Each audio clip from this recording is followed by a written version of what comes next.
Yes, on.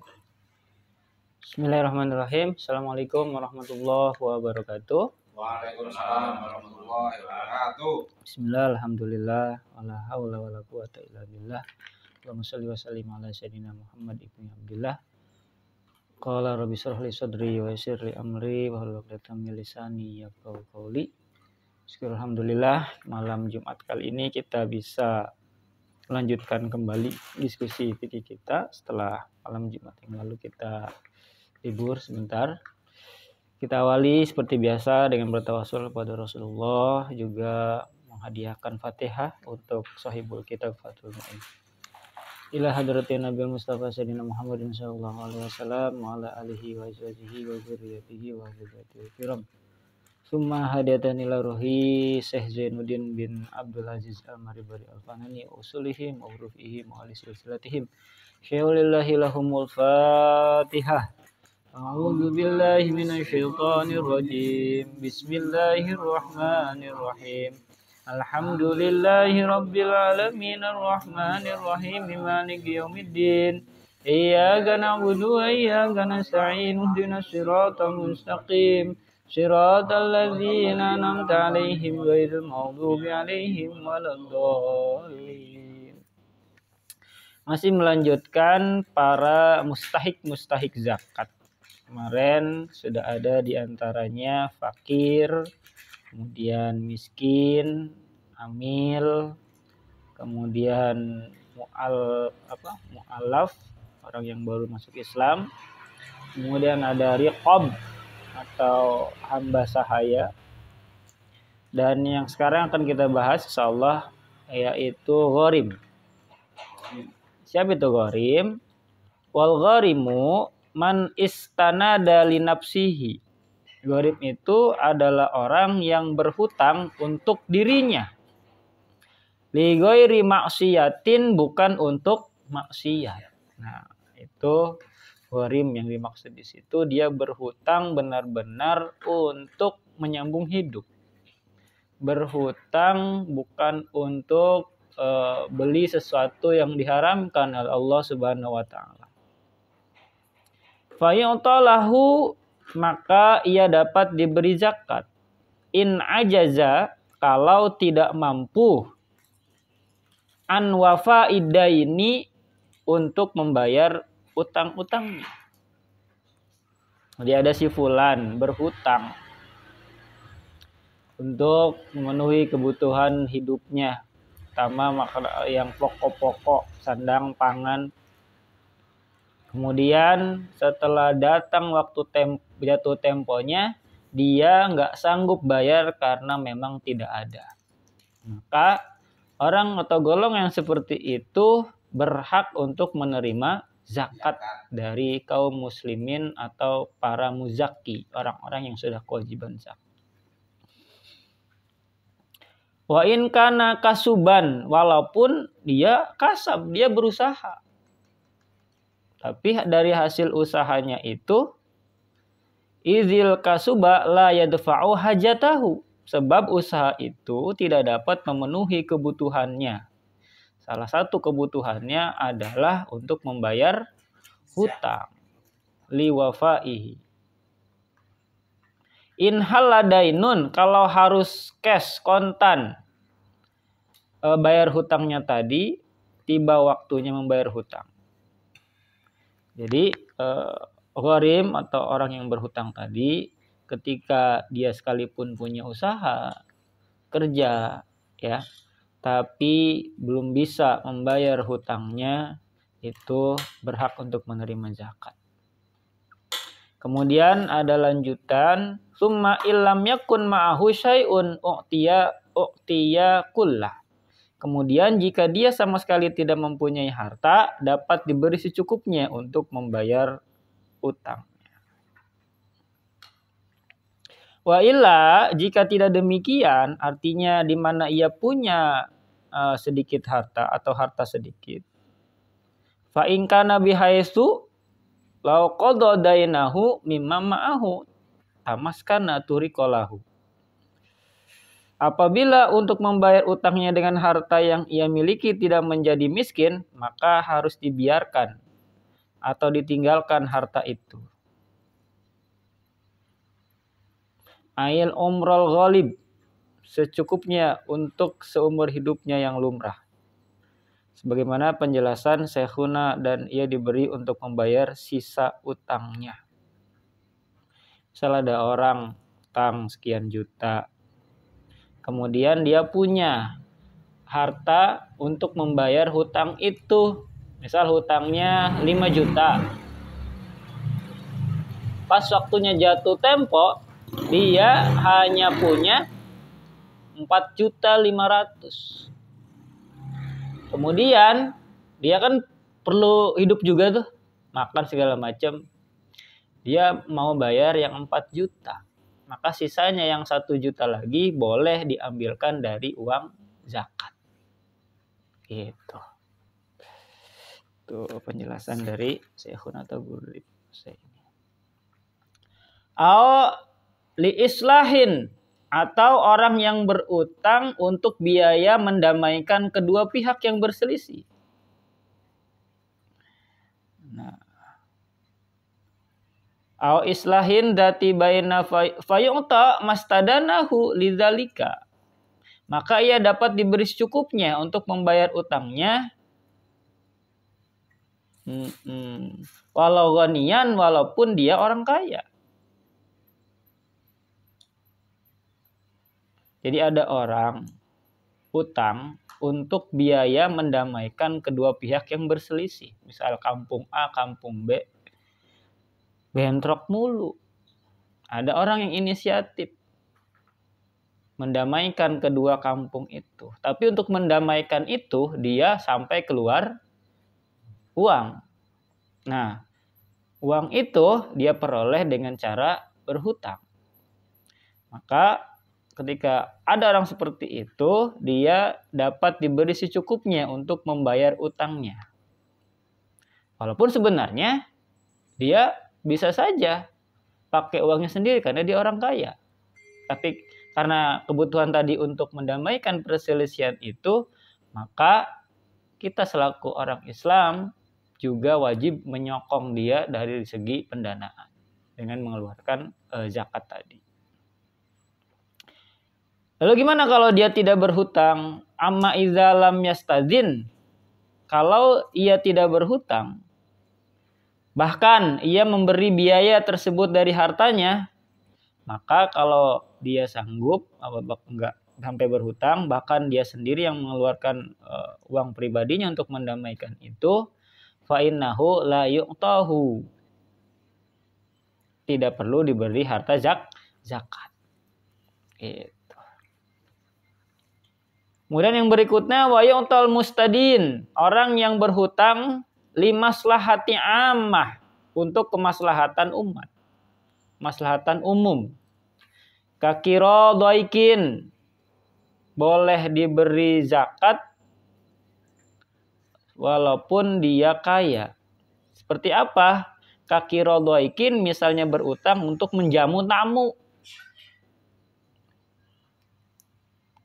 Orang kedatangan besan atau saat tamu gitu kan. Nah, dia sampai utang untuk menjamu tamu tadi itu juga boleh diberi zakat. Atau wafaki asirin, atau melepaskan tawanan. Zaman dulu kan masih ada orang yang ditawan gara-gara perang segala macam. Wa imarati nahwi masjidin, atau untuk membangun masjid atau kemaslahatan umum lain yang tak bertentangan dengan ajaran agama Islam.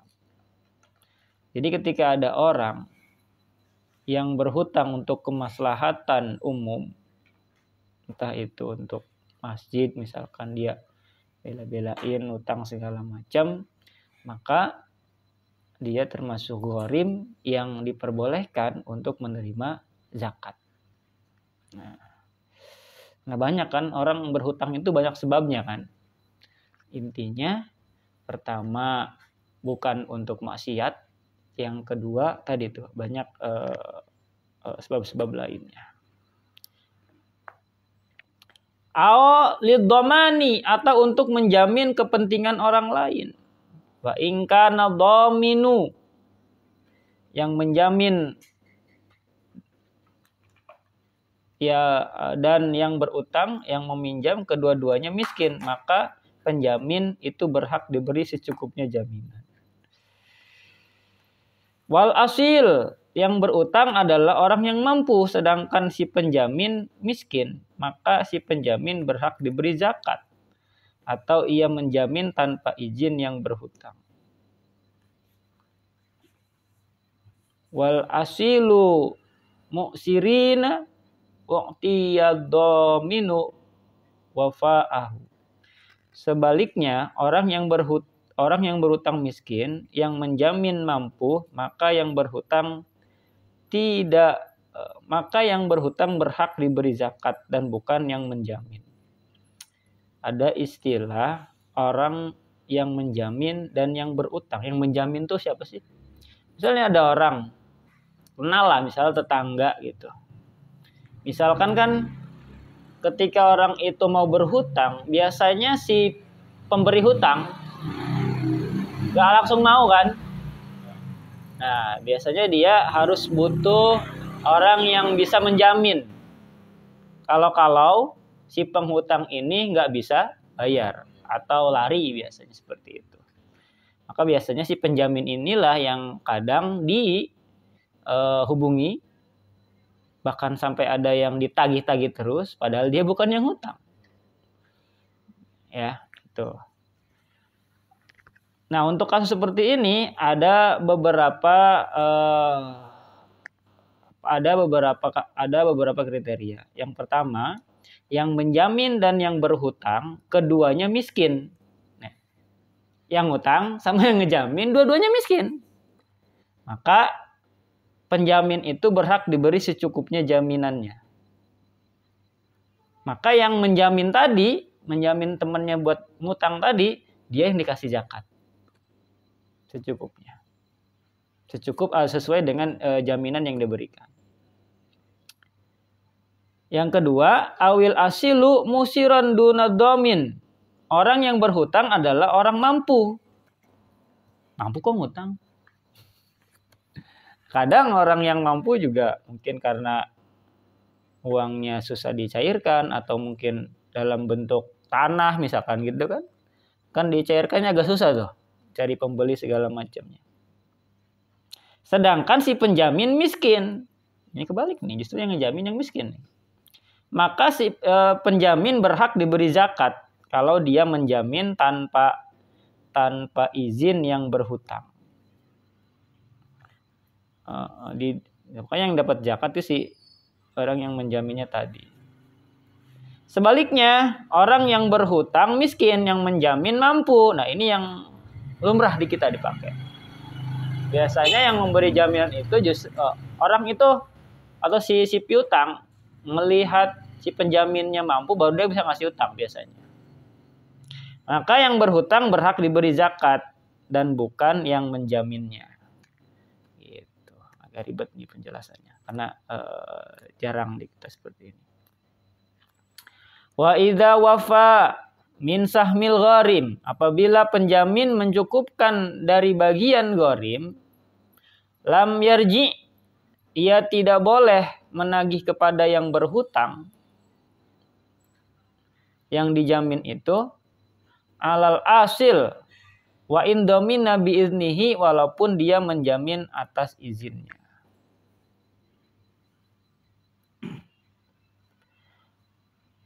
Apabila penjamin mencukupkan dari bagian gharim, ia tidak boleh menagih kepada yang berhutang yang dijamin itu, walaupun dia menjamin atas izinnya. Wala yusrafu minaz zakah. Harta zakat itu tidak sedikit pun boleh digunakan untuk membungkus jenazah. Wala yusrafu minaz zakah syai'un likafni mayyitin au bina'i masjidin, atau membangun masjid secara langsung kecuali melalui asnaf gharim, sebab mustahik itu harus orang bukan benda. Oke. Harta zakat itu sedikit pun tidak boleh digunakan untuk membungkus mayat atau membangun masjid secara langsung kecuali melalui asnaf gorim. Sebab mustahik itu harus orangnya, bukan bendanya. Makanya kelakunya kalau di masjid itu apa? Wakaf biasanya kan. Yang populernya itu wakaf. Kalau zakat itu harus ke orangnya. Misalkan ke ustadznya karena dia sabilillah. Terus ustadznya nanti kalau buat masjid lagi itu kan nanti udah tanggung jawab ustadznya. Beda lagi urusannya. Berarti untuk fisik gak? Nggak bisa.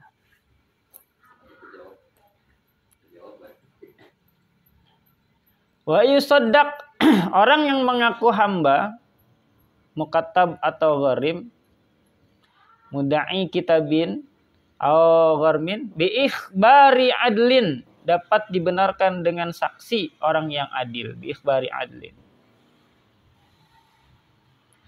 Nah, bagaimana kalau ada orang-orang yang ngaku saya gharim karena melihat misalkan ada orang yang membayar zakat atau hamba mukatab, maka nggak boleh langsung dipercaya, harus ada saksi, harus ada saksi tetangganya atau apanya yang kira-kira orang itu adil, jujur, bisa dipercaya. Watas di kisayidin dan dibenarkan oleh tuannya kalau dia itu hamba atau sahaya atau mukatab. Awrobidainin dibenarkan oleh yang mengutangkan atau yang ngutanginya dibawa langsung supaya percaya tuh, dibawa ke amil zakat atau dibawa ke masjid. Aw ishtihari halin atau karena sifatnya sudah terkenal di kalangan masyarakat. Wah, ini mah udah terkenal, dia tuh ahli hutang misalkan. Udah masyhur, masyarakat semua udah paham, udah bukan rahasia lagi tapi rahasia umum. Nah, itu berarti boleh masuk ke asnaf gharim tadi. Terus kalau minjem buat nebus orang di penjara gimana tuh Pak? Minjem Itu masuk nggak tadi? buat nebus orang. Jadi Nah, katakannya saudaranya atau mungkin keluarganya masuk penjara nih. Saya masih belum paham. Kriminal gitu kan. Terus minjem kan buat nebus gitu loh. Itu kan maksudnya ke kriminal itu loh. Nyebut kriminal gitu ya. Kriminal itu loh. Emang orang yang udah divonis bersalah itu bisa ditebus?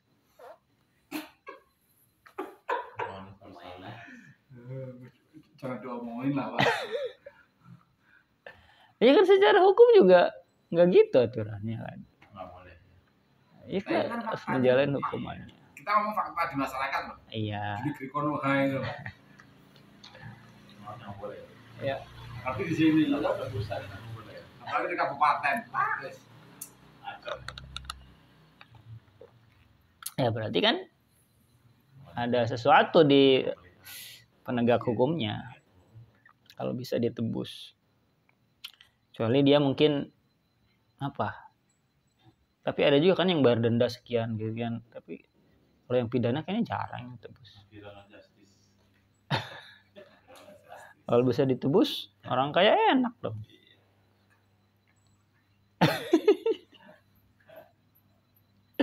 Berarti praktek tebus menebusnya aja sudah. Apalagi kalau ditanya boleh enggak, pakai uang zakat lagi. Praktek tebus menebus. Tapi kalau kondisinya gitu, kalau tadi kan misalnya tebus menebus, tapi seandainya itu untuk jadi kayak kan nggak semua orang yang di penjara itu adalah sebenarnya bersalah.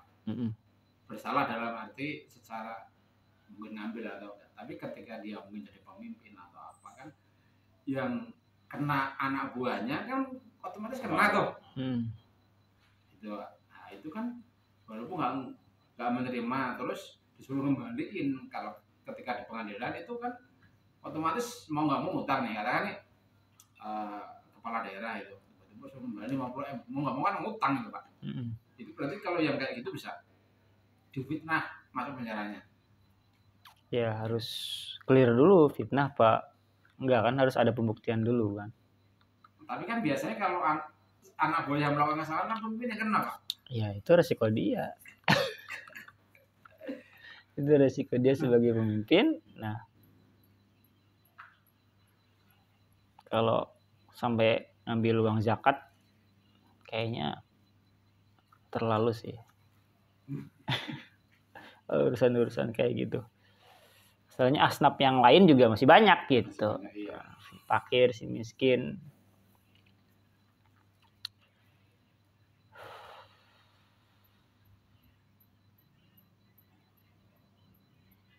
Nah, gimana nih kalau orang ngasih zakat kepada orang yang berutang sama dia dengan tujuan dengan zakat dari dia itu si orang itu bayar utang ke dia. Dia ngasih zakat ke orang yang berhutang sama dia dengan maksud orang tersebut bayar hutang ke dia dengan uang zakat tadi. Jadi uangnya balik lagi ke dia sebenarnya. Nah, itu gimana? Man dafa'a zakatahu limadinihi, orang yang memberikan zakat kepada yang berhutang. Bisyarti, dengan syarat ayyuradda halahu, bahwa ia harus mengembalikan zakat itu halahu andainihi, untuk membayar hutangnya. Jadi dia ngasih zakat ke orang yang dia hutangin dengan tujuan, dengan syarat uang tersebut dibalikin lagi ke dia sebagai bayar hutang. Jadi win-win solution sebenarnya. Zakat dia tersampaikan, ya kan? Yang punya hutang, hutangnya lunas. Yang ngasih zakat, uangnya ke dia lagi, muter gitu. Itu gimana? Lam yajuz, maka yang demikian tidak diperbolehkan. Wala yasihu qada'u daini biha, dan tidak sah membayar utang dengan zakat itu. Nah, kalau di awal sudah disyaratkan seperti itu tidak sah. Kecuali si pemberi zakat itu tidak mensyaratkan apa-apa. Jadi dia dengan kesadaran sendiri setelah dikasih zakat, iya saya punya utang sama bapak ini Pak, saya bayarin lagi buat bayar utang saya. Itu nggak jadi masalah. Tapi kalau di awal disyaratin, nih saya kasih kamu zakat ya, tapi ingat kamu punya utang sama saya, nanti bayar utang kamu itu pakai uang ini. Nah itu yang tidak boleh. Jadi ingat yang di IG itu kan, uang gocap muter-muter karena bayar utang di situ. Ujung-ujungnya balik lagi ke yang ngasih. Utangnya lunas semua. Itu kalau separuh gimana Pak? Separuh. Tetap kalau di awal ada syarat. Kata kuncinya di persyaratan itu. Ada omongan di awal. Gitu. Walaupun cuma separuh. Tetap tidak boleh. Tapi kalau tidak ada omongan persyaratan tadi, boleh saja. Walaupun dengan kode. Itu juga syarat. Kalau nggak kode tidak bayar. Itu juga syarat. Nah ini fa inna wa ya dzalika bila syartin tuh. Jika yang mengutangkan dan yang berhutang berniat demikian tanpa disyaratkan, jaza, maka boleh, wasoha, dan sah pembayaran zakatnya tadi. Wakadha, dan sah juga in wa'adahu, kalau hanya yang berhutang berjanji tanpa syarat dari yang memberi zakat, meskipun demikian orang yang berhutang tidak wajib memenuhi janjinya. Yang mau dikasih zakat nih, saya janji deh kalau dapat zakat dari antum, nanti saya bayar utang ke antum yang kemarin. Nah, kalau seperti itu masih sah. Karena yang mengajukan diri yang punya hutang. Jadi dia beneran pakai uang zakat itu untuk bayar hutangnya. Yang tidak boleh itu kalau ada persyaratan dari yang ngasih zakat.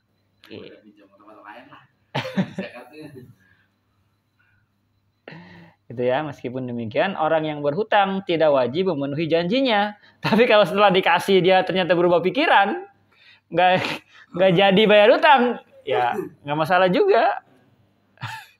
Berarti ini nih janji yang boleh diingkari, ini salah satunya ini. Wah, unik juga nih. Ya. Walau qala li gharimihi, bila seseorang yang berkata kepada yang berhutang, apa kata-katanya? Ja'altu, saya menjadikan ma alaika zakatan, kewajiban membayar zakat, membayar hutang sebagai zakat. Saya menjadikan kewajibanmu membayar hutang sebagai zakat. Lam yujzi, tidak mencukupi menurut kaul aujah.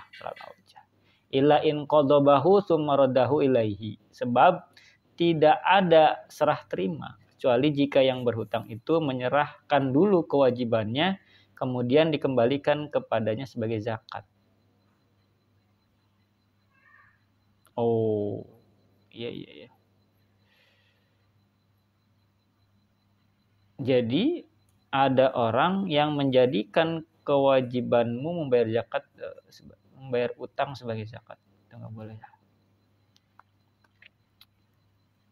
Paham gak nih? Kalau ada orang, apabila seseorang berkata kepada yang berhutang, berarti yang ngomong siapa?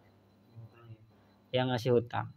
Apa kata-katanya? Saya menjadikan kewajibanmu membayar utang sebagai zakat. Saya menjadikan kewajibanmu membayar hutang sebagai zakat. Ini yang ngomong yang ngasih hutang, yang ngasih. Nah, ngasih pinjaman. Berarti dia meridokan hutangnya sebagai bayar zakat. Paham nggak Mas Rian? Misal Mas Aril nih punya hutang ke Mas Rian. Kata Mas Rian, kamu kan punya hutang sama saya, Ril. Udah, itu jadi bayar zakat saya aja. Maka ada omongan seperti itu tidak mencukupi. Tidak sah. Kecuali jika yang berhutang menyerahkan dulu kewajibannya, kemudian dikembalikan kepadanya sebagai zakat.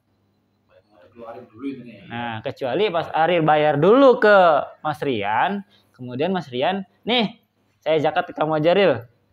Uangnya balik ke si Aril. Itu boleh, karena ada serah terima tadi. Nah, kalau cuma omongan, tadi. Kalimat kayak gini aja nih, dipikir ulang-ulang. Jelimet ya. Jadi kan sebenarnya itu berarti sudah ada risetnya. Iya, pastilah. Beliau bikin kita kompleks sebelum apa? Zaman dulu kan udah. Iya. Ya ada aja yang begitu ada. Pastilah. Yang putih misalnya. Itu lagi nih, Anggung. Ini berikutnya udah beda lagi nih, sabilillah. Walau qala, apabila ada yang berkata, iktal min ta'ami, takarlah dari makananku, ingdaka, yang ada padamu sekian. Wa nawabihi zakatu, dan dia berniat zakat. Jadi ada orang yang ngomong takarlah itu maksudnya ambillah. Takar aja dari makananku yang ada padamu sekian. Dan dia berniat zakat. Fafa'ala, lalu ia mengerjakan perintah tersebut. Fahal yujzi'u, maka apakah yang demikian itu mencukupi sebagai zakat? Wajhani, dalam hal ini ada dua solusi, ada dua cara. Wa zahiru kalami syekhina, antara yang menganggap cukup, wa adamil ijza, adapun zahir berkata, ada juga yang menganggap unggul tidak mencukupi dari zakat tadi. Jadi ada orang yang berkata, takarlah dari makananku yang ada padamu sekian. Apa kalimat ini aja? Ambillah dari makananku yang ada padamu sekian. Dan dia berniat zakat lalu mengerjakan perintah tersebut. Maka apa yang demikian itu mencukupi sebagai zakat. Takarlah dari makananku yang ada padamu sekian. Kemudian itu ini Pak, jadi kayak orang apa ngelola beras gitu loh, apa? Ngelola gabah. Kan itu posisinya di tempatnya itu. Ya. Ambil aja deh buat zakat sekali. Benar-benar. Iktal minto ami indaka kada. Udah ambil aja dari tempatku sekian gitu kan. Iya. Tapi dia niatnya zakat gitu kan. Lalu orang yang diomongin tadi ngerjain perintah tersebut diambil. Maka hal itu ada dua pendapat nih. Pertama, antara yang menganggap cukup dan yang tidak. Ada yang bilang boleh, ada yang tidak, ada yang bilang juga tidak mencukupi. Adapun zahir perkataan Syekhuna atau tarjihnya, ada ambil ijza, menganggap tidak mencukupi dari zakat. Jadi kaul yang masyhurnya itu menganggap hal itu tidak mencukupi zakat. Takarlah dari makananku yang ada padamu sekian. Atau mungkin kalau saat ini kalau yang lebih relevan Pak, seandainya saya invest ke Ariel nih, untung terus dia ambil sebagian dong buat zakatku gitu. Kalau invest kan jatuhnya sama-sama usaha kan. Ya, tapi kan maksudnya kalau kondisinya memang maaf yang di-hire adalah fakir miskin. Iya.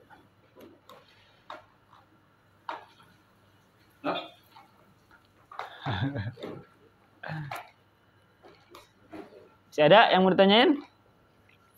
Kayaknya makin kesini makin ruwet ini. Ini masalah zakat ini. Memang masalah sosial, masalah fikih luar biasa ini. Masih lumayan. Masih dua. Kan tergantung itu kan penerimaannya. Kan di bab kitab ini kan bahas dari mukadimah dulu, sisi nanti terakhir ada. Nanti ada nih ghanimah. Jadi zakat pindah ke ghanimah. Baru habis itu ke puasa. Nggak nyampe deh. Pak, berarti kondisinya gini Pak. Jadi kalau niat kita katakan nih di kita nih untuk diniatkan zakat untuk bangun masjid berarti nggak bisa. Nggak bisa Pak ya? Nggak bisa. Kecuali untuk misalkan orangnya, misalkan untuk pengurus masjidnya. Nah nanti pengurus masjid mau dikemasjidkan. Kita bisa ngasih ke katakan ketua DKM nih, Pak kalian punya zakat tuh nih, itu Pak? Bisa. Sabilillah maksudnya. Nanti keterangan sabilillah berikutnya ada di atau mungkin pertemuan berikutnya. Kondisi di masjid kita ini Pak. Salah satu pengelolaan terbesar adalah imam Jumat sama si khotibnya kan. Kalau zakat kita dimasukin situ bisa. Itu maksudnya bisa boleh ke masjid itu kan maksudnya buat pembangunannya itu yang nggak boleh fisiknya kan. Tapi kalau untuk di itunya bisa berarti? Bisa.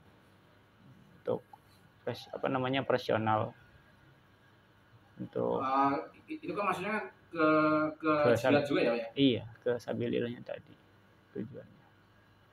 Bisa insyaallah. Cukup ya? Cukup Pak, cukup. Untuk malam ini kita cukupkan. kita akhiri dengan sama-sama membaca hamdalah. Alhamdulillahirabbil alamin. Mohon maaf apabila ada kekeliruan dalam menjelaskannya, mungkin karena keterbatasan referensi dan sebagainya. Kita ketemu lagi insyaallah di malam Jumat berikutnya. Mudah-mudahan Allah memberi kita kesehatan, umur panjang, dan semangat untuk terus belajar. Amin. Terima kasih. Assalamualaikum warahmatullahi wabarakatuh. Waalaikumsalam warahmatullahi wabarakatuh.